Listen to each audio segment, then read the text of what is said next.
Greetings world, we are anonymous.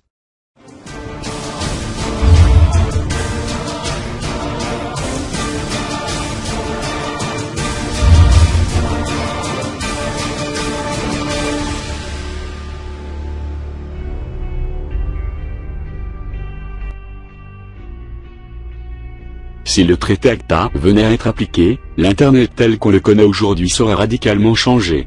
Le traité renforce de façon démesurée le pouvoir du copyright, ou du droit d'auteur, en l'occurrence la différence est insignifiante, forcera les fournisseurs de services sur Internet à faire la police du copyright, rendant du même coup l'hébergement de contenu généré par les utilisateurs impossible à assumer financièrement, il mettra en place des sanctions pour les utilisateurs violant le copyright, comme de leur couper l'accès à l'Internet, après 3 avertissements, et exigera que les supports informatiques soient inspectés aux frontières, disques durs, lecteurs MP3, etc.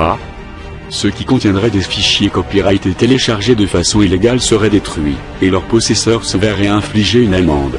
Parmi les informations qui ont fuité du traité ACTA toujours en négociation, on trouve aussi la possibilité pour les ayants droit d'accéder aux informations personnelles d'un internaute, suspecté d'avoir téléchargé un contenu copyrighté, sans avoir besoin de recourir à un juge.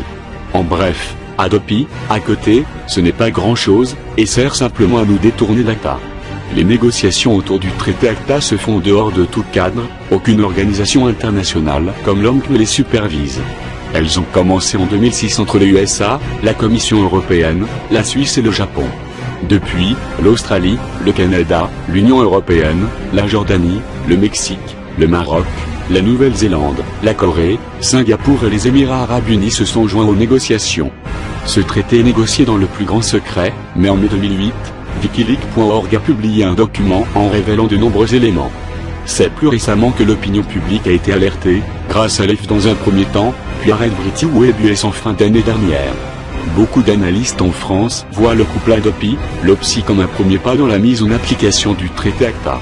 Les récentes lois impactant l'usage de l'Internet en Espagne et en Italie font penser que c'est une partie de l'Europe qui est en train de mettre en application ce traité, avant même qu'il soit signé.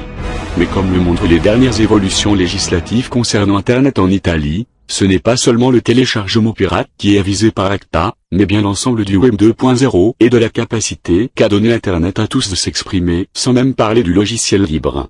L'obligation faite au service Web 2.0 de faire la police obligerait de facto la plupart des plateformes de blog à fermer, tout comme les autres sites proposant d'héberger gratuitement les contenus des internautes. Nous sommes Anonymous, nous sommes Légion, nous n'oublions pas, nous ne pardonnons pas, redoutez-nous. Et joignez-vous à nous, pour lutter ensemble pour la liberté d'Internet et les causes que nous défendons.